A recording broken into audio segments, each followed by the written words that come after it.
Hi ಎಲ್ಲರಿಗೂ ನಮಸ್ತೆ. ನಾನು ಪ್ರಜಾವಾಣಿ ಪೇಪರ್ ಅಲ್ಲಿ ಇಂಪಾರ್ಟೆಂಟ್ ನ್ಯೂಸ್ ಏನ್ ಬಂದಿತ್ತು ಎಕ್ಸಾಮ್ ಪಾಯಿಂಟ್ ಆಫ್ ವ್ಯೂ ಅಂತ ನೋಡ್ತಾ ಇದ್ದೇನೆ. 16-18 ಜುಲೈ 2026 ಪ್ರಜಾವಾಣಿ ಪೇಪರ್ ಅಲ್ಲಿ ಬಂದಿರುವಂತ ನ್ಯೂಸ್. ಪ್ರಜಾವಾಣಿ ಪೇಪರ್ ಅಲ್ಲಿ ಇಂಪಾರ್ಟೆಂಟ್ ಏನೇನು ಬಂದಿದೆ ಅಂತಂದ್ರೆ ಈ ಎಕಾಲಜಿ ರಿಲೇಟೆಡ್ ಸಬ್ಜೆಕ್ಟ್ ಬಂದಿದೆ, ಜಿಯೋಗ್ರಫಿ ರಿಲೇಟೆಡ್ ಬಂದಿದೆ, ನಮ್ಮ reserve bank related, economics related ಬಂದಿದೆ, ಮತ್ತೆ ಕನ್ನಡ ಸಾಹಿತ್ಯ ಪರಿಷತ್ತು ರಿಲೇಟೆಡ್ ಬಂದಿದೆ, ಅಂದ್ರೆ ಕಮ್ಯುನಿಕೇಶನ್ ಪೇಪರ್ಗೆ ಯೂಸ್ ಆಗುವಂತದ್ದು, ಮತ್ತು ಜನರಲ್ ಜಿಕೆ ಬಂದಿದೆ, ಮತ್ತು ಗ್ರಾಮೀಣಾಭಿವೃದ್ಧಿ ರಿಲೇಟೆಡ್ ಕೂಡ ಇವತ್ತಿನ ಟಾಪಿಕ್ ಅಲ್ಲಿ ರಿಲೇಟಿವ್ ಇದೆ.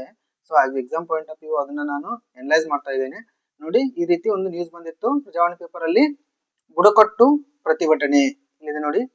ಕೇನ್ ಬೇಟ್ವಾ ನದಿ ಜೋಡಣೆ ಅಂತ ಬಂದಿತ್ತು. ದೌದನ್ ಅಣೆಕಟ್ಟು ಅಂತ ಬಂದಿದೆ. ಯೋಜನೆಯ ಸಂತ್ರಸ್ತ ರೈತರು ಮತ್ತು ಬುಡಕಟ್ಟು ಸಮುದಾಯದವರು ಮಧ್ಯಪ್ರದೇಶದ ಛತರ್ಪುರ್ ಜಿಲ್ಲೆಯ ಭರಾನಾ ನದಿ, ನೋಡಿ ಇಲ್ಲೊಂದು ನದಿ ಬಂದಿದೆ, ಭರಾನಾ ನದಿ ನೆನ್ಪಿಡ್ಕೋಬೇಕು. ಛತರ್ಪುರ್ ಮಧ್ಯಪ್ರದೇಶದಲ್ಲಿ ಬರುತ್ತೆ. ಇದು ಭರಾನಾ ನದಿಯಲ್ಲಿ ಅಣುಕುಚಿತೆಯ ಮೇಲೆ ಮಲಗಿ ಬುಧವಾರ ಪ್ರತಿಭಟನೆ ನಡೆಸಿದ್ರು ಅಂತ ಈ ರೀತಿ ನ್ಯೂಸ್ ಇತ್ತು. ಈ ನ್ಯೂಸ್ ಇಂದ ನಮ್ಗೆ ಎಕ್ಸಾಮ್ ಪಾಯಿಂಟ್ ಆಫ್ ಏನ್ ಬೇಕು ಅಂತಂದ್ರೆ ನೋಡಿ, ಕೇನ್ ಬೇಟ್ವಾ ನದಿ ಜೋಡಣೆ ಬಗ್ಗೆ ತಿಳ್ಕೋಬೇಕಾಗುತ್ತೆ. ಇದರಲ್ಲಿ UPSC ಪ್ರಿಲಿಮಿನರಿ ಕೂಡ ಎಕ್ಸಾಮ್ ಅಲ್ಲಿ ಬಂದಿದೆ, ಕೇನ್ ಬೇಟ್ವಾ ನದಿ ಜೋಡಣೆ ಕುರಿತು.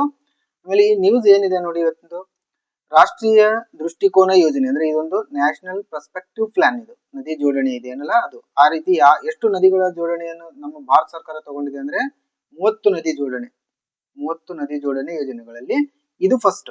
ಇದು ಭಾರತದ ಮೊದಲ ನದಿ ಜೋಡಣೆಯಾಗಿದೆ. ಯಾವುದು?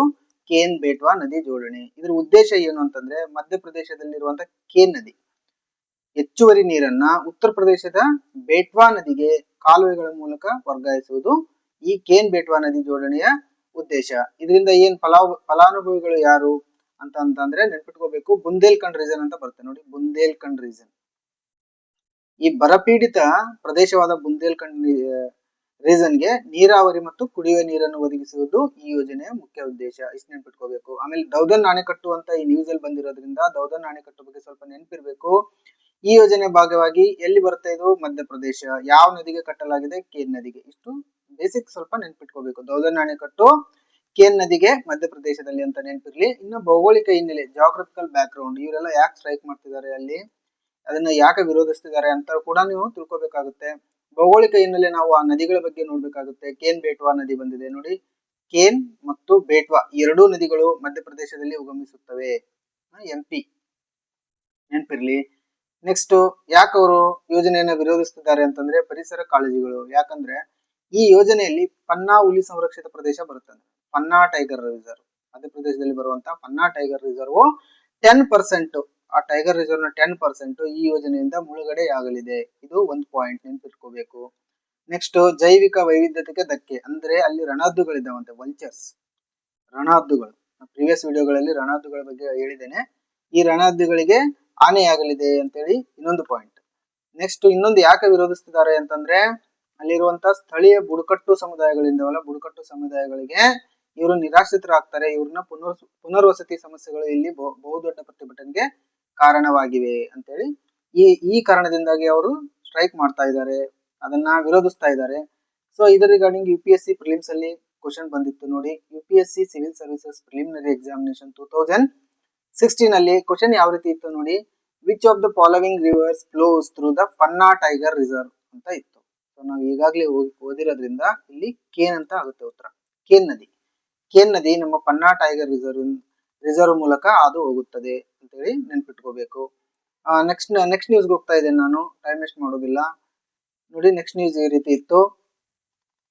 ಪ್ಯಾರಾಕ್ವಾಟ್ ಇಲ್ಲಿ ನೋಡಿ, ಪ್ಯಾರಾಕ್ವಾಟ್ ಕಳೆನಾಶಕ ನಿಷೇಧಕ್ಕೆ ಕರಡು ಆದೇಶ ಅಂತ ಇತ್ತು. ಇದು ಪ್ಯಾರಾಕ್ವಾಟ್ ಅಂದ್ರೆ ಒಂದು ಸಂಪರ್ಕ ಕಳೆನಾಶ. ಇದು ನೋಡಿ, ಕಳೆನಾಶಕವಾಗಿ ಬಳಸಲಾಗುವ ಪ್ಯಾರಾಕ್ವಾಟ್ ಡೈಕ್ಲೋರೈಡ್ ನ ತಯಾರಿಕೆ, ಆಮದು, ಸಾಗಣೆ, ಹಂಚಿಕೆ, ಮಾರಾಟ ಮತ್ತು ಬಳಕೆಯನ್ನು ಸಂಪೂರ್ಣವಾಗಿ ನಿಷೇಧಿಸುವ ಕರಡು ಆದೇಶವನ್ನು ಕೇಂದ್ರ ಸರ್ಕಾರ ಹೊರಡಿಸಿದೆ. ಇದು ನ್ಯೂಸ್. ಈ ನ್ಯೂಸ್ ರಿಗಾರ್ಡಿಂಗ್ ನಮ್ಗೆ ಎಕ್ಸಾಮ್ ಪಾಯಿಂಟ್ ಆಫ್ ಏನ್ ಗೊತ್ತಿರಬೇಕು, ಈ ಕಳೆನಾಶಕಗಳು ಯಾವ್ಯಾವ ಅಂತ ಗೊತ್ತಿರಬೇಕು. ಈಗ ನಮ್ಮ ಭಾರತ ಸರ್ಕಾರ ಇದನ್ನ ನಿಷೇಧ ಮಾಡಿದೆ, ಈ ಕಳೆನಾಶಕ. ಈ ರೀತಿ ಕಳೆನಾಶಕಗಳು ಮತ್ತು ಪೆಸ್ಟಿಸೈಡ್, ಕೀಟನಾಶಕಗಳನ್ನು ನಮ್ಮ ಭಾರತ ಸರ್ಕಾರ ಯಾವ ಕಾಯ್ದೆ ಅನುಗುಣವಾಗಿ ನಿಷೇಧ ಮಾಡುತ್ತೆ ಅಂತ ಗೊತ್ತಿರಬೇಕು. ಮತ್ತು ಇದ್ರ ರಿಗಾರ್ಡಿಂಗ್ ಏನಾದ್ರು ಕ್ವಶನ್ ಬಂದಿದೆಯಾ ಅಂತ ನೋಡಬೇಕು. ಸೊ ಆ ರಿಗಾರ್ಡಿಂಗ್ ನಾನು ಒಂದ್ 2-3 ಪಾಯಿಂಟ್ ಅನ್ನು ಎಕ್ಸಾಮ್ ಪಾಯಿಂಟ್ ಆಫ್ ವ್ಯೂ ನೋಡಿ, ಎಕ್ಸಾಮ್ ಪಾಯಿಂಟ್ ಆಫ್ ವ್ಯೂ ನಾನು ಹಾಕೊಂಡಿದ್ದೇನೆ. ಯಾಕಂದ್ರೆ ಇದು ನೋಡಿ, ಪ್ಯಾರಾಕ್ವಾಟ್ ಇದು ಅಂದ್ರೆ ಏನು, ಇವತ್ತು ನ್ಯೂಸ್ ಅಲ್ಲಿ ಬಂದಿರೋದು ಅಂದ್ರೆ ಇದೊಂದು ಅತ್ಯಂತ ವಿಷಕಾರಿ ಸಂಪರ್ಕ ಕಳೆನಾಶ. ಸಂಪರ್ಕ ಅಂದ್ರೆ ಒಂದು ಕಟ್ಕೊಂಡ್ಬಿಟ್ರೆ ಹಂಗೆ ಅದು ವಿಷ ಆಗ್ತಾ ಹೋಗುತ್ತೆ. ನೋಡಿ, ಕೃಷಿಯಲ್ಲಿ ಕಳೆಗಳನ್ನು ನಾಶ ಮಾಡಲು ಬಳಸಲಾಗುತ್ತದೆ. ವೈಜ್ಞಾನಿಕ ಹೆಸರೇನು? ಪ್ಯಾರಾಕಾಟ್ ಡೈಕ್ಲೋರೈಡ್. ಈ ನಿಷೇಧಕ್ಕೆ ಯಾಕೆ ಕಾರಣಗಳು, ಯಾಕೆ ಇದನ್ನ ಭಾರತ ಸರ್ಕಾರ ನಿಷೇಧ ಮಾಡಿದೆ ಅಂತಂದ್ರೆ, ಇದು ತೀವ್ರ ವಿಷಕಾರಿ, ಅಲ್ಲಿ ಪಾಯ್ಸನಸ್ ಗುಣ ಹೊಂದಿದ್ದು ಮನುಷ್ಯ ದೇಹ ಸೇರಿದರೆ ಯಕೃತ್ತು, ಲಿವರ್ ಮತ್ತು ಕಿಡ್ನೀಸ್ಗೆ ಮತ್ತು ಶ್ವಾಸಕೋಶಗಳಿಗೆ ತೀವ್ರ ಹಾನಿ ಉಂಟು ಮಾಡುತ್ತದೆ ಅಂತ. ಹಂಗಾಗಿ ನಮ್ಮ ಭಾರತ ಸರ್ಕಾರ ಇದನ್ನ ನಿಷೇಧ ಮಾಡಿದೆ. ಕಾನೂನು ಚೌಕಟ್ಟು ಏನು, ಯಾವ ಕಾಯ್ದೆ ಅಡಿಗಡಿ ಇದನ್ನ ನಿಷೇಧ ಮಾಡಿದ್ದಾರೆ ಅಂತಂದ್ರೆ, ಕೀಟನಾಶಕಗಳ ಕಾಯ್ದೆ 1968, ಇನ್ಸೆಕ್ಟಿಸೈಡ್ಸ್ ಆಕ್ಟ್ 1968 ಅಡಿಯಲ್ಲಿ ಈ ಇದನ್ನ ನಿಷೇಧ ಮಾಡಿದ್ದಾರೆ. ಇಷ್ಟು ನೆನ್ಪಿಟ್ಕೋಬೇಕು. ನೋಡಿ, ಈ pesticides regarding UPSC preliminary exam ಅಲ್ಲಿ ಒಂದು ಕ್ವಶನ್ ಬಂದಿದೆ. UPSC ಪ್ರಿಲಿಮಿನರಿ ಎಕ್ಸಾಮ್ ಅಲ್ಲಿ ಬರುವಂತ ಕ್ವಶನ್ಸ್ ಗಳು ಯಾವಾಗ್ಲೂ KE ಇರ್ಬೋದು, PC ಇರ್ಬೋದು, PSI ಇರ್ಬೋದು, ಅವಕ್ಕೆಲ್ಲ ಇಂಪಾರ್ಟೆಂಟ್ ಕ್ವಶನ್ಸ್ ಆಗ್ತವೆ. ನೋಡಿ, UPSC civil services preliminary examination 2019 question ಹಿಂಗಿದೆ ನೋಡಿ. In India the use of carbofuran, methyl parathion, phorate and triazophos is viewed with apprehension. These chemicals are used as ಅಂತ ಬಂದಿತ್ತು. ಇದನ್ನ ನಾವು ಆಲ್ರೆಡಿ ಓದಿರೋದ್ರಿಂದ ಕ್ವಶನ್ ಪೆಸ್ಟಿಸೈಡ್ಸ್ ಇನ್ ಅಗ್ರಿಕಲ್ಚರ್ ಅಂತ ಆಗುತ್ತೆ. ಏನಪ್ಪಾ ಅಂತಂದ್ರೆ, ಕಾರ್ಬೋಫ್ಯೂರನ್, ಮಿಥೈಲ್ ಪ್ಯಾರಥಿನ್, ಫೋರೇಟ್ ಮತ್ತು ಟ್ರಯೋಜೋಪಸ್ ಮುಂತಾದ ರಾಸಾಯನಿಕಗಳನ್ನು ಭಾರತದಲ್ಲಿ ಕೃಷಿಯಲ್ಲಿ ಕೀಟನಾಶಕಗಳಾಗಿ ಬಳಸಲಾಗುತ್ತದೆ. ಇವು ತೀವ್ರ ವಿಷಕಾರಿ ಗುಣ ಹೊಂದಿದಾವೆ ಅಂತೇಳಿ ಇದು ಕ್ವಶನ್ ಅರ್ಥ ಮತ್ತು ಉತ್ತರದ ಅರ್ಥ. ಇದು ಇಕಾಲಜಿ ಅಂತ ಸಬ್ಜೆಕ್ಟ್ ಬರುತ್ತೆ, ಪರಿಸರ ಶಾಸ್ತ್ರ. ಸೊ ಅದರ ರಿಗಾರ್ಡಿಂಗ್ ಇದು ಇಂಪಾರ್ಟೆಂಟ್ ನ್ಯೂಸ್ ಆಗುತ್ತೆ. ನೆಕ್ಸ್ಟ್ ನೋಡಿ, ಇಲ್ಲೊಂದು ನ್ಯೂಸ್ ಬಂದಿತ್ತು ಪೇಪರ್ ಅಲ್ಲಿ, ದಿಗ್ಗಜನ ನಿರ್ಗಮನ ಅಂತ ಹೇಳಿ. ಇವ್ರ ಹೆಸರು ಗೊತ್ತಿರ್ಬೇಕು ಅಷ್ಟೇ, ಸರ್ ಗ್ಯಾರಿ ಸೋಬರ್ಸ್. ಇವರು ವೆಸ್ಟ್ ಇಂಡೀಸ್ನವರು, ಕ್ರಿಕೆಟ್ ಆಲ್ರೌಂಡರ್. ಇವರು ಕ್ರಿಕೆಟ್ ಜಗತ್ತು ಕಂಡ ಶ್ರೇಷ್ಠ ಆಲ್ರೌಂಡರ್. ಡಾನ್ ಬ್ರಾಡ್ಮನ್ ಅಂತ ಒಬ್ಬರು ಬರ್ತಾರೆ, ಅವರು ಶ್ರೇಷ್ಠ ಕ್ರಿಕೆಟಿಗರು. ಮತ್ತು ಅವ್ರ ಜೊತೆ ನೋಡಿ ಸರ್ ಗ್ಯಾರಿ ಸೋಬರ್ಸ್ ಅಂತ ಇಲ್ಲಿದ್ದಾರೆ ನೋಡಿ. ಇವರು ಎಲ್ಲಿಯವರು ಅಂತಂದ್ರೆ West Indies team, West Indies. Bravo, Pollard ಬರ್ತಾರಲ್ಲ ಅಲ್ಲಿ ಅವರು, ವೆಸ್ಟ್ ಇಂಡೀಸ್. ಸೊ ಇಷ್ಟು ನೆನಪಿರ್ಲಿ ಇವ್ರ ಬಗ್ಗೆ. ಆಮೇಲೆ ನೆಕ್ಸ್ಟ್ ಇಲ್ಲೊಂದು ನ್ಯೂಸ್ ಬಂದಿತ್ತು ನೋಡಿ ಪೇಪರ್ ಅಲ್ಲಿ, ಈ ಸ್ವತ್ತು ತೊಡಕು ನಿವಾರಣೆಗೆ ಸಮಿತಿ ಅಂತ ಬಂತು. ನೋಡಿ, ಗ್ರಾಮೀಣಾಭಿವೃದ್ಧಿ ನಮ್ಮ KE ಅಲ್ಲಿ VO ಎಕ್ಸಾಮ್ಗೆ ಮತ್ತು ಇತರೆ ಎಕ್ಸಾಮ್ಗೆ ಗ್ರಾಮೀಣಾಭಿವೃದ್ಧಿ ಅಂತ ಸಪರೇಟ್ ಒಂದು ಈ ಸಿಲೆಬಸ್ ಅಲ್ಲೇ ಮೆನ್ಷನ್ ಮಾಡಿದ್ದಾರೆ. ಇವೆಲ್ಲ ಇಂಪಾರ್ಟೆನ್ಸ್ ಆಗ್ತವೆ. ಈ ಗ್ರಾಮೀಣಾಭಿವೃದ್ಧಿ ಅಂತಂದ್ರೆ ಇಲ್ಲೊಂದು ವರ್ಡ್ ಬಂದಿದೆ, ಈ ಸ್ವತ್ತು ಅಂತ ಬಂದಿದೆ ನೋಡಿ, ಈ ಸ್ವತ್ತು. ಇದ್ರ ಬಗ್ಗೆ ಡಿಟೇಲ್ ಗೊತ್ತಿಲ್ಲ ಅಂತಂದ್ರು ನಮ್ಗೆ ಬೇಸಿಕ್ ಪಾಯಿಂಟ್ಸ್ ಸ್ವಲ್ಪ ಗೊತ್ತಿರ್ಬೇಕಾಗುತ್ತೆ. ಏನ್ ಬೇಸಿಕ್ ಪಾಯಿಂಟ್ಸ್ ಗೊತ್ತಿರ್ಬೇಕು ಅಂತಂದ್ರೆ, ಈ ಸ್ವತ್ತು ಅಂದ್ರೆ ಏನು ಅಂತ ಗೊತ್ತಿರ್ಬೇಕು. ಈ ನ್ಯೂಸ್ ಇತ್ತು ನೋಡಿ, ಈ ಸ್ವತ್ತು ತೊಡಕು ನಿವಾರಣೆಗೆ ಸಮಿತಿ ಅಂತ ಇತ್ತು. ಸರ್ವರ್ ಸಮಸ್ಯೆ, ಗ್ರಾಮೀಣಾಭಿವೃದ್ಧಿ ಸಚಿವ ಈಶ್ವರ್ ಖಂಡ್ರೆ ಈ ಸಮಿತಿ ಮಾಡಿದಾರೆ ನೋಡಿ. ಈ ಸಮಿತಿ ಅಧ್ಯಕ್ಷರು ಯಾರು ಅಂತ ನಾವು ಎಕ್ಸಾಮ್ ಪಾಯಿಂಟ್ ಆಫ್ ನೆನ್ಪಿಟ್ಕೋಬೇಕು. ನೋಡಿ, D Randeep IAS. D Randeep ಇವರು ಗ್ರಾಮೀಣಾಭಿವೃದ್ಧಿ ಪಂಚಾಯತ್ ರಾಜ್ ಕಾರ್ಯದರ್ಶಿ ಇದ್ದಾರೆ ಈಗ. ಇವರು ಅಧ್ಯಕ್ಷತೆಯಲ್ಲಿ ಈ ಒಂದು ಸಮಿತಿಯನ್ನು ರಚಿಸಲಾಗಿದೆ. ಹಂಗಾಗಿ ಡಿ ರಂದೀಪ್ ಅನ್ನೋರು ಈ ಸಮಿತಿ ಅಧ್ಯಕ್ಷರು ಅಂತ ನೆನ್ಪಿಟ್ಕೋಬೇಕು. ಇಲ್ಲಿ ನೋಡಿ, ನಮೂನೆ 11 ಅಂತ ಒಂದು ಮೆನ್ಷನ್ ಮಾಡಿದ್ದಾರೆ, ಫಾರ್ಮ್ 11 ಅಂತ ಮೆನ್ಷನ್ ಮಾಡಿದ್ದಾರೆ. ಈ ಸ್ವತ್ತು ಅಂದ್ರೆ ಏನು ಅಂತಂದ್ರೆ, ಈ ಕರ್ನಾಟಕದ ಗ್ರಾಮೀಣ ಪ್ರದೇಶಗಳಲ್ಲಿ ಏನು ಆಸ್ತಿಗಳಿರ್ತಾವಲ್ಲ, ಮನೆ ಇರ್ಬೋದು, ಆಮೇಲೆ ಸೈಟ್ ಇರ್ಬೋದು. ಈ ಸೈಟ್ಗೆ ನಮ್ಮ ಗ್ರಾಮ ಪಂಚಾಯತಿಯಿಂದ ಒಂದು ಡಿಜಿಟಲ್ ಮಾಲೀಕತ್ವದ ದಾಖಲೆ ಕೊಡ್ತಾರೆ. ಆ ದಾಖಲೆ ಅಂದ್ರೆ ಯಾಕಂದ್ರೆ ಆಸ್ತಿ ವಂಚನೆ ಆಗಬಾರದು ಮತ್ತು ಪಾರದರ್ಶಕತೆಯನ್ನು ಮೇಂಟೈನ್ ಮಾಡಬೇಕು ಅಂತೇಳಿ ನಮ್ಮ ಸರ್ಕಾರ ಇದನ್ನು ಜಾರಿಗೆ ತಂದಿದೆ.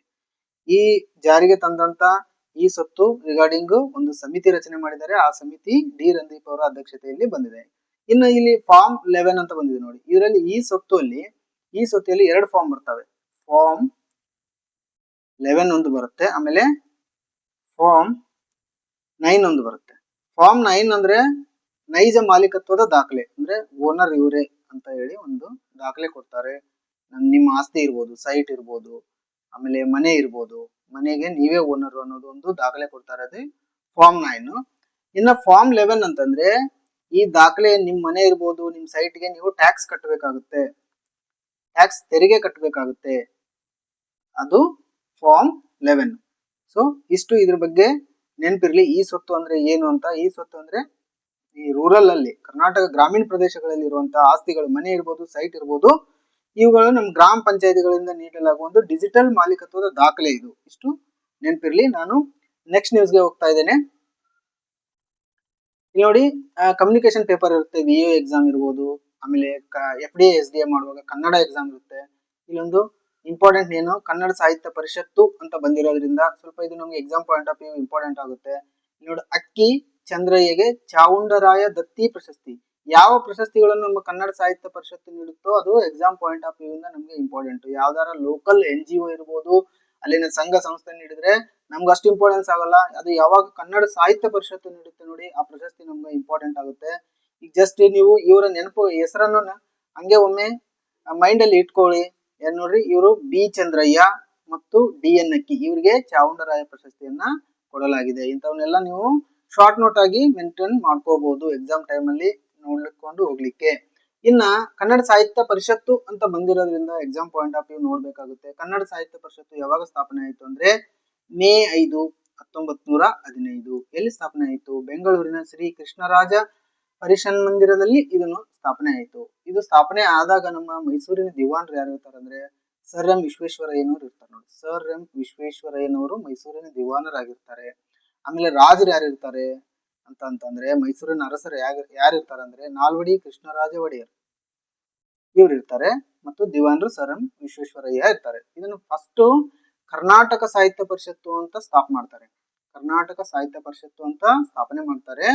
ಆದ್ರೆ 1938 1938 ಅಲ್ಲಿ ಇದನ್ನ ಕನ್ನಡ ಸಾಹಿತ್ಯ ಪರಿಷತ್ತು ಅಂತ ರೀನೇಮ್ ಮಾಡ್ತಾರೆ. ಯಾರ ಕಾಲದಲ್ಲಿ ಮಾಡ್ತಾರೆ ಅಂತಂದ್ರೆ BM ಶ್ರೀಕಂಠಯ್ಯ. ನೋಡಿ, BM ಶ್ರೀಕಂಠ ಅವರ ಟೈಮ್ ಅಲ್ಲಿ ಇದನ್ನ ಕನ್ನಡ ಸಾಹಿತ್ಯ ಪರಿಷತ್ತು ಅಂತ 1938 ಅಲ್ಲಿ ರೀನೇಮ್ ಮಾಡ್ತಾರೆ. ಇದು ನೆನಪಿರ್ಲಿ.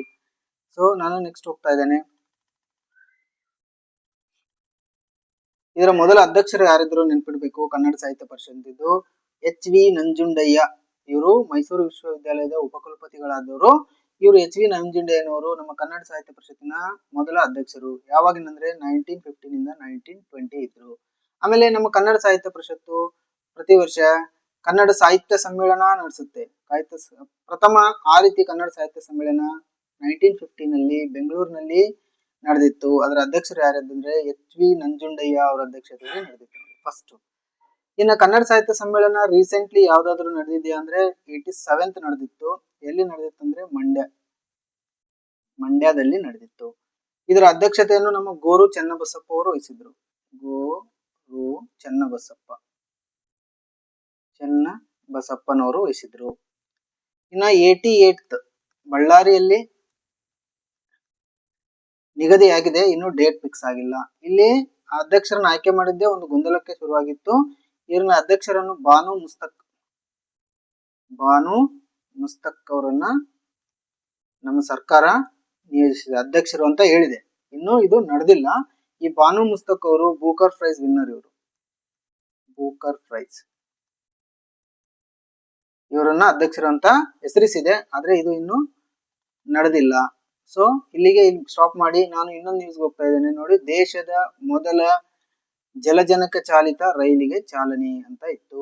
ಜಿಂದ್ ಹರಿಯಾಣ ದೇಶದ ಮೊದಲ ಜಲಜನಕ ಚಾಲಿತ ರೈಲಿಗೆ ಹರಿಯಾಣ ಜಿಂದ್ ರೈಲು ನಿಲ್ದಾಣದಲ್ಲಿ ಪ್ರಧಾನಿ ನರೇಂದ್ರ ಮೋದಿ ಚಾಲನೆ ನೀಡಿದ್ರು ಅಂತ ಇತ್ತು. ಇದರ ರಿಗಾರ್ಡಿಂಗ್ ನಾವು ಸ್ವಲ್ಪ ಈ ಜಲಜನಕ ಚಾಲಿತ ರೈಲು ಅಂದ್ರೆ ಏನು ಅಂತ ನೋಡ್ಕೋಬೇಕು. ಇದು ಮೊದಲೇ ಯಾವ್ದಾದ್ರು ದೇಶ ಇದನ್ನ ಅಳವಡಿಸ್ಕೊಂಡಿದ್ಯಾ ನೋಡ್ಕೋಬೇಕು. ಈ ನಮ್ಮ ದೇಶದಲ್ಲಿ ಇದನ್ನ ತಂದಿದ್ದು ಏನ್ ಇಂಪಾರ್ಟೆನ್ಸ್ ಅಂತ ನೋಡ್ಕೋಬೇಕು. So exam point of view 4-5 point ಆದ್ರೂ ನಮ್ಗೆ ಗೊತ್ತಿರಬೇಕು. ಆ ಪರೀಕ್ಷಾ ದೃಷ್ಟಿಕೋನದಿಂದ ನಾನು 1-2-3 ಪಾಯಿಂಟ್ ಇಲ್ಲಿ ಹಾಕೊಂಡಿದ್ದೇನೆ. ನೋಡಿ, ಇದನ್ನ ಯಾವಾಗ ಉದ್ಘಾಟನೆ ಮಾಡಿದ್ರು ಅಂತಂದ್ರೆ 17 ಜುಲೈ 2026. ಯಾರು ಅಂತಂದ್ರೆ ನಮ್ಮ ನರೇಂದ್ರ ಮೋದಿ ಅವರು ಉದ್ಘಾಟನೆ ಮಾಡ್ತಾರ. ಇದು ಏನಪ್ಪಾ ಅಂತಂದ್ರೆ ದೇಶದ ಮೊದಲ ಜಲಜನಕ ಹೈಡ್ರೋಜನ್ ಚಾಲಿತ ಪ್ಯಾಸೆಂಜರ್ ರೈಲು. ಇದು ಪ್ಯಾಸೆಂಜರ್ ರೈಲು. ಸೊ ಮಾರ್ಗ ಎಲ್ಲಿ ಅಂತಂದ್ರೆ ಹರಿಯಾಣದ ಜಿಂದ್ ಇಂದ ಸೋನಿಪತ್ ವರೆಗೆ. ಎಷ್ಟು ಕಿಲೋಮೀಟರ್? 89 ಕಿಲೋಮೀಟರ್. ನೆನಪಿರ್ಲಿ. ಇಲ್ಲಿ ಬಳಸಿರುವಂತಹ ತಂತ್ರಜ್ಞಾನ ಯಾವ್ದು ಅಂತಂದ್ರೆ ಹೈಡ್ರೋಜನ್ ಫ್ಯೂಲ್ ಸೆಲ್ ಆಧಾರಿತ ರೈಲು ಇದು. ಈ ಕಾರ್ಯವಿಧಾನ ಹೆಂಗಪ್ಪಾ ಅಂತಂದ್ರೆ ಜಲಜನಕ ಇರುತ್ತೆ ಮತ್ತೆ ಆಮ್ಲಜನಕ ಇರುತ್ತೆ. ಇವೆಲ್ಲ ರಾಸಾಯನಿಕ ಕ್ರಿಯೆಯಿಂದ ಉತ್ಪಾದಿಸಿ ರೈಲನ್ನು ಚಾಲನೆ ಮಾಡ್ತಾರೆ. ಇದನ್ನು ಜಲಜನಕ ಮತ್ತು ಈ ಆಮ್ಲಜನಕ ಎರಡನ್ನೂ ಯೂಸ್ ಮಾಡಿದ್ರಿಂದ ಇಲ್ಲಿ ಜಸ್ಟ್ ವಾಟರ್ ವೇಪರ್ ಅಷ್ಟೇ ಬರುತ್ತೆ. ವಾಟರ್ ವೇಪರ್ ಅಂದ್ರೆ ನೀರಿನ ಹಬೆ ಮತ್ತು ಶಾಖ ಮಾತ್ರ ಹೊರಗಡೆ ಬರೋದ್ರಿಂದ ಇದು ಯಾವುದೇ ಕಾರ್ಬನ್ ಹೊರಸೂಸುವಂಗಿಲ್ಲ. ಹಂಗಾರೆ ಇದು ಜೀರೋ ಎಮಿಷನ್ ತಂತ್ರಜ್ಞಾನ. ಸೊ ಈ ರೀತಿ ನೆನಪಿರ್ಲಿ. ಇದೊಂದು ಸ್ವದೇಶಿ ಅಭಿವೃದ್ಧಿ ಅಂದ್ರೆ ಆತ್ಮನಿರ್ಭರ್ ಭಾರತ ಪರಿಕಲ್ಪನೆಯಲ್ಲಿ ಇದನ್ನ ಅಭಿವೃದ್ಧಿಪಡಿಸಲಾಗಿದೆ. ಯಾರು ಅಭಿವೃದ್ಧಿಪಡಿಸಿದ್ದಾರೆ ಈ ರೀತಿ ಒಂದು ಟ್ರೈನ್ ಅನ್ನ ಅಂತ ಎಕ್ಸಾಮ್ ಪಾಯಿಂಟ್ ಆಫ್ ವ್ಯೂ ನೆನ್ಪಿಟ್ಕೋಬೇಕು. ಪ್ರಮುಖ ಸಂಸ್ಥೆಗಳು ಯಾವ ಇದರಲ್ಲಿ ಅಂತಂದ್ರೆ ಮೇಧಾ ಸರ್ವೋ ಡ್ರೈವ್ಸ್ ಹಾಗೂ integral coach factory ICF Chennai ಅಂತ ನೆನಪಿರ್ಲಿ. ಇದು ಯಾವ ಯೋಜನೆ ಅಡಿಯಲ್ಲಿ ಇದನ್ನ ಈ ರೈಲನ್ನ ನಿರ್ಮಾಣ ಮಾಡಿದ್ದಾರೆ ಅಂತಂದ್ರೆ ಹೈಡ್ರೋಜನ್ ಫಾರ್ ಹೆರಿಟೇಜ್ ಅಂತ ಒಂದು ಯೋಜನೆ ಅಡಿಯಲ್ಲಿ. ಇದರ ಉದ್ದೇಶ ಏನಪ್ಪಾ, ಏನ್ ಇಂಪಾರ್ಟೆನ್ಸ್ ಈ ಹೈಡ್ರೋಫ್ಯೂಲ್ ಯೋಜನೆದು ಅಂತಂದ್ರೆ ಪರಿಸರ ಸೂಕ್ಷ್ಮ ಹಾಗೂ ಪರಂಪರೆ ಹೆರಿಟೇಜ್ ಮಾರ್ಗದಲ್ಲಿ ಹಸಿರು ಸಾರಿಗೆಯನ್ನು ಉತ್ತೇಜಿಸುವುದು ಇದರದು ಇಂಪಾರ್ಟೆಂಟ್ ಉದ್ದೇಶ. ಈಗಾಗಲೇ ಎಲ್ಲಾದ್ರೂ ಈ ರೀತಿ ಹೈಡ್ರೋಜನ್ ಫ್ಯೂಲ್ ಟ್ರೈನ್ ತಂದಿದಾರ ಬೇರೆ ದೇಶದವರು ಅಂತಂದ್ರೆ ಆಲ್ರೆಡಿ ತಂದಿದ್ದಾರೆ ನೋಡ್ರಿ. ಜರ್ಮನಿ ಅವರು ತಂದಿದ್ದಾರೆ, ಚೀನಾದಲ್ಲಿದೆ, ಜಪಾನ್ ನಲ್ಲಿದೆ, ಅಮೆರಿಕಾದಲ್ಲಿದೆ. 1 2 3 4 ಇಂಥ ರಾಷ್ಟ್ರಗಳಿಗೆ ನಮ್ಮ ಇಂಡಿಯಾ ಕೂಡ ಈಗ ಸೇರ್ಪಡೆ ಆಗಿದೆ. ಇಷ್ಟು ನೆನಪಿಡ್ಬೇಕು. ವಿಶ್ವದ ಮೊದಲ ಹೈಡ್ರೋಜನ್ ರೈಲು ಎಲ್ಲಿ ಸ್ಟಾರ್ಟ್ ಆಯ್ತು ಅಂತಂದ್ರೆ ಜರ್ಮನಿಯಲ್ಲಿ. ಆ ರೈಲಿನ ಹೆಸರು ಕೊರಾಡಿಯಾ ಇಲಿಂಟ್ ಜರ್ಮನಿಯಲ್ಲಿ ಸ್ಟಾರ್ಟ್ ಆಗಿತ್ತು. ಸೊ ಇದನ್ನ ನಾನು ಇಷ್ಟಕ್ಕೆ ಮುಗಿಸಿ ಇನ್ನೊಂದು ನೆಕ್ಸ್ಟ್ ನ್ಯೂಸ್, ಇವತ್ತಿನ ಇಂಪಾರ್ಟೆಂಟ್ ನ್ಯೂಸ್ ಗೆ ಹೋಗ್ತಾ ಇದ್ದೇನೆ. ಇಲ್ಲಿ ಮಂಡೇಲಾ ಅಂತ ಬಂದಿತ್ತು ನೋಡಿ, ನ್ಯೂಸ್ ಅಲ್ಲಿ ಇದೇ ರೀತಿ ಬಂದಿತ್ತು. ಮಂಡೇಲಾ ಗಾಂಧಿ ಅಂಬೇಡ್ಕರ್ ಪ್ರೇರಣೆ ಅಂತ ಬಂದಿತ್ತು. ಸೊ ನೆಲ್ಸನ್ ಮಂಡೇಲಾ ಅವ್ರಿಗೂ ನಾವು ಎಕ್ಸಾಮ್ ಪಾಯಿಂಟ್ ಆಫ್ ವ್ಯೂ ಓದ್ತಾ ಇದ್ದೇವೆ ಅಂತಂದ್ರೆ ನೆಲ್ಸನ್ ಮಂಡೇಲಾ ಬಗ್ಗೆ ನಮ್ಗೆ ಗೊತ್ತೇ ಇರುತ್ತೆ. ಯಾಕಂದ್ರೆ ಇದು ಜಿಕೆಗೆ ಇಂಪಾರ್ಟೆಂಟ್ ಫ್ಯಾಕ್ಟ್ ನೋಡಿ. ಎಕ್ಸಾಮ್ ಅಲ್ಲಿ ಯಾವಾಗ್ಲೂ ಜಿಕೆ ಪೇಪರ್ ಅಲ್ಲಿ ಜನರಲ್ ಜಿಕೆ ಕೇಳ್ತಾ ಇರ್ತಾರೆ, ಯಾವ ಬುಕ್ಸ್ ಇಂದಾನು ಬಂದಿರಲ್ಲ ಇದು ಎಷ್ಟೋ ಸಾರಿ. So this all are the general GK. Nelson Mandela ಬಗ್ಗೆ ಗೊತ್ತಿರಬೇಕು ನೋಡಿ. ಇದು ಯಾಕೆ ಬಂದಿತ್ತು ಅಂತಂದ್ರೆ ವಿಶ್ವಸಂಸ್ಥೆ 2009 ಜುಲೈ 18 ನೆಲ್ಸನ್ ಮಂಡೇಲಾ ದಿನವಾಗಿ ಆಚರಿಸಲಾಗುತ್ತೆ. ಜುಲೈ 18 ನೆಲ್ಸನ್ ಮಂಡೇಲಾ ಅವರ ದಿನ ಆಗಿರೋದ್ರಿಂದ ಇದನ್ನ ಇವತ್ತಿನ ನ್ಯೂಸ್ ಪೇಪರ್ ಅಲ್ಲಿ ಬಂದಿರೋದು. ಈ ನೆಲ್ಸನ್ ಮಂಡೇಲಾ ದಿನವನ್ನು ವಿಶ್ವಸಂಸ್ಥೆ ಆಚರಣೆಗೆ ಕರೆ ನೀಡಿದೆ. 2009 ನಾವು ಆಚರಣೆ ಮಾಡ್ತಾ ಇರೋದು 2010 ಯಾವ ದಿನ ಅಂತಂದ್ರೆ ಜುಲೈ 18. ಸೊ ಇಷ್ಟು ನೆನಪಿರ್ಬೇಕು. ಇನ್ನ ನೆಲ್ಸನ್ ಮಂಡೇಲಾ ಅವ್ರಿಗೆ ನೊಬೆಲ್ ಪ್ರೈಸ್ ದೊರಕಿದೆ. ನೊಬೆಲ್ ಪ್ರೈಸ್ ದೊರಕಿದೆ. ಯಾವಾಗ ದೊರಕಿದೆ ಅಂದ್ರೆ 1993 ಅಲ್ಲಿ ಇವ್ರಿಗೆ ನೊಬೆಲ್ ಪ್ರೈಸ್ ದೊರಕಿದೆ. ಇನ್ನು ನಮ್ಮ ಭಾರತ ರತ್ನನೂ ದೊರಕಿದೆ ಇವರಿಗೆ. ನಮ್ಮ ಭಾರತದ highest civilian award Bharat Ratna ಇವರಿಗೆ 1990 ದೊರಕಿದೆ. ಸೊ ಇದ್ರ ಮೇಲೆ ಕ್ವಶನ್ ರೈಸ್ ಆಗಿದೆ. ಸೊ ಇವರು ಸೆಕೆಂಡ್ ಪರ್ಸನ್ ವಿದೇಶಿಗರು, ಭಾರತ ರತ್ನ ಪಡೆದಂತಹ ವಿದೇಶಿಗರಲ್ಲಿ ಇವರು ಸೆಕೆಂಡ್ ಪರ್ಸನ್. ಫಸ್ಟ್ ಯಾರಿಗೆ ಕೊಟ್ಟಿದ್ದಾರೆ ಅಂದ್ರೆ ಖಾನ್ ಅಬ್ದುಲ್ ಗಫರ್ ಖಾನ್ ಅವರು ಕೊಟ್ಟಿದ್ದಾರೆ. ಖಾನ್ ಅಬ್ದುಲ್ ಗಫರ್ ಖಾನ್ ಇವರನ್ನ ಗಡಿನಾಡ ಗಾಂಧಿ ಅಂತ ಕೂಡ ನಾವು ಕರಿತೇವೆ. ಸೊ ಇಷ್ಟು ನೆನಪಿರ್ಲಿ. ಇನ್ನ ಇವ್ರದ್ದು ಒಂದು ಆತ್ಮಕಥೆ ಬರುತ್ತೆ ನಮ್ಮ ನೆಲ್ಸನ್ ಮಂಡೇಲಾದವ್ರು. ಇದು ರಿಗಾರ್ಡಿಂಗ್ ಕ್ವಶನ್ ರೈಸ್ ಆಗಿದೆ. ಅದು ಏನಂತಂದ್ರೆ ಲಾಂಗ್ ವಾಕ್ ಟು ಫ್ರೀಡಮ್ ಅನ್ನೋದು ಇವರು ಆತ್ಮಕಥೆ. ಲಾಂಗ್ ವಾಕ್ ಟು ಫ್ರೀಡಮ್ ಇದು ಇವರ ಆತ್ಮಕಥನ. ಇನ್ನು ಇವರು ಜೀವಿತಾವಧಿಯಲ್ಲಿ 67 ವರ್ಷ ಜೈಲಲ್ಲೇ ಇರ್ತಾರಂತೆ. 67 years ಜೈಲಲ್ಲಿ ಕಳೆದಿದ್ದಾರೆ ಇವರು. ವರ್ಣಭೇದ ನೀತಿ ವಿರುದ್ಧ ಹೋರಾಡಿದವರು ಇವರು. ದಕ್ಷಿಣ ಆಫ್ರಿಕಾದಲ್ಲಿ 67 years ಇವರು ಜೈಲಲ್ಲೇ ಇರೋದ್ರಿಂದ ಇವತ್ತು ಈಗೇನ್ ಜುಲೈ 18 ಆಯೋಜನೆ ಮಾಡಿದಾರಲ್ಲ, ಇವರು ಡೇಟ್ ಆಫ್ ಬರ್ತ್ ನಾವು ಆಚರಣೆ ಮಾಡ್ತಾ ಇದ್ದೇವೆ. ವಿಶ್ವಸಂಸ್ಥೆ ಏನ್ ಹೇಳುತ್ತಂದ್ರೆ ಇವರು 67 years ಜೈಲಲ್ಲೇ ಇರೋದ್ರಿಂದ ಇವತ್ತಿನ ದಿನ ಸಾಮಾಜಿಕ ಯುವಕರು ಅದು ಜಸ್ಟ್ 16 minutes ಆದರೂ ಸಮಾಜ ಸೇವೆಗೆ ತೊಡಗಿಸ್ಕೊಳ್ಬೇಕು ಅಂತ ಉದ್ದೇಶದಿಂದ ಈ ಒಂದು ಇವರ ಬರ್ತ್ ಡೇಟ್ ಅನ್ನ ಜನ್ಮ ದಿನಾಚರಣೆಯನ್ನ ಆಚರಣೆ ಮಾಡ್ಬೇಕು ಅಂತ ನಮ್ಮ ಯುನೈಟೆಡ್ ನೇಷನ್ಸ್ 2009 ತೀರ್ಮಾನ ತಗೊಂಡಿದೆ. ಇನ್ನ ಒಂದು ಎಕ್ಸಾಮ್ ಅಲ್ಲಿ ಕ್ವಶನ್ ಬಂದಿತ್ತು, ಇವರು 67 years ಏನಿದಾರಲ್ಲ ಈ ಜೈಲಿನ ಹೆಸರು ಕೇಳಿದ್ರು.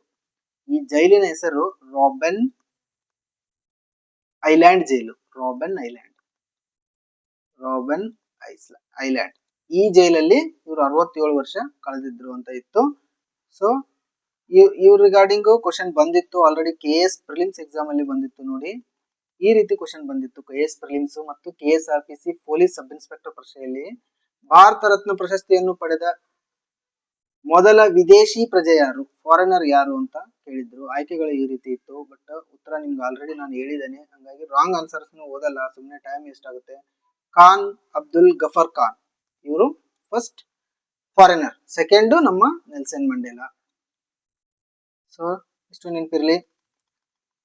ಇಲ್ಲಿ ನೋಡಿ 1987 ಗಡಿನಾಡ ಗಾಂಧಿ ಎಂದು ಖ್ಯಾತರಾಗಿದ್ದ ಖಾನ್ ಅಬ್ದುಲ್ ಗಫರ್ ಖಾನ್ ಅವರಿಗೆ ಮೊದಲ ಬಾರಿಗೆ ವಿದೇಶಿ ಪ್ರಜೆಯಾಗಿ ಭಾರತ ರತ್ನವನ್ನು ನೀಡಲಾಯಿತು. ನೆಲ್ಸನ್ ಮಂಡೇಲಾ ಅವರಿಗೆ 1990 ಎರಡನೇ ವಿದೇಶಿ ಪ್ರಜೆಯಾಗಿ ಪ್ರಶಸ್ತಿಯನ್ನು ನೀಡಲಾಯಿತು. ಇನ್ನು ಎಕನಾಮಿಕ್ಸ್ ರಿಲೇಟೆಡ್ ಇವತ್ತೊಂದು ನ್ಯೂಸ್ ಪೇಪರ್ ಅಲ್ಲಿ ಬಂದಿತ್ತು. ಇಲ್ಲಿ ನೋಡಿ ನ್ಯೂಸ್ ಈ ರೀತಿ ಇತ್ತು, ಬರಲಿದೆ ಪಾಲಿಮರ್ ನೋಟು ಅಂತ ನ್ಯೂಸ್ ಇತ್ತು. ನಮ್ಮ ರಿಸರ್ವ್ ಬ್ಯಾಂಕ್ ನವರು ಪ್ಲಾಸ್ಟಿಕ್ ರಿಲೇಟೆಡ್ ಒಂದು ಪಾಲಿಮರ್ ನೋಟನ್ನ ಪರೀಕ್ಷೆಗೆ ಒಳಪಡಿಸ್ತಾ ಇದ್ದಾರೆ. ಇನ್ನು ತಂದಿಲ್ಲ, ಪರೀಕ್ಷೆಗೆ ಒಳಪಡಿಸ್ತಿದ್ದಾರೆ. ಇದು ಎಕನಾಮಿಕ್ಸ್ ರಿಲೇಟೆಡ್ ಕ್ವಶನ್ ಆಗುತ್ತೆ.